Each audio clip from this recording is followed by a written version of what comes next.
სპორტისა და ახალგაზრდობის საქმეთა მინისტრი ლისის ტბასთან მდებარე თბილისის სოს ბავშვთა სოფელს ესტუმრა.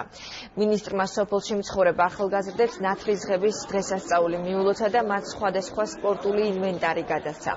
სპორტისა და ახალგაზრდობის საქმეთა სამინისტრო თბილისის სოს ბავშვთა სოფელთან რამდენიმე წელია აქტიურად თანამშრომლობს.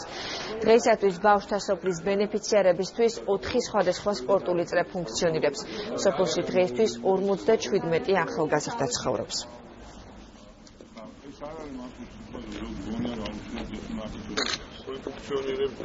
დღინია ზრუნავენ იმისთვის, რომ ახალგაზრდებს ჰქონდათ საუკეთესო პირობები და ბუნებრივია მათ შემოუერთდით ამ ძალიან კარგ განზრახვაში, რომ მაქსიმალურად კარგი პირობები შეუქმნათ აქ ახალგაზრდებს და მივცეთ საშუალება ისე, რომ სპორტით დაკავდნენ და სპორტი უნდა იყოს ყველა სეგმენტისთვის ხელმისაწვდომი და ვფიქრობ, რომ ამ ბავშვებსაც აქვს საშუალება იმისა, რომ იყვნენ წარმატებულები სპორტში. პროექტებმა, რომელთაც სპორტის სამინისტრო გვეხმარება, ძალიან შეუწყო ბავშვების სოციუმში ინტეგრაციას და ძალიან აიწია სხვადასხვა სფეროებში ამ ბავშვების მოტივაცია.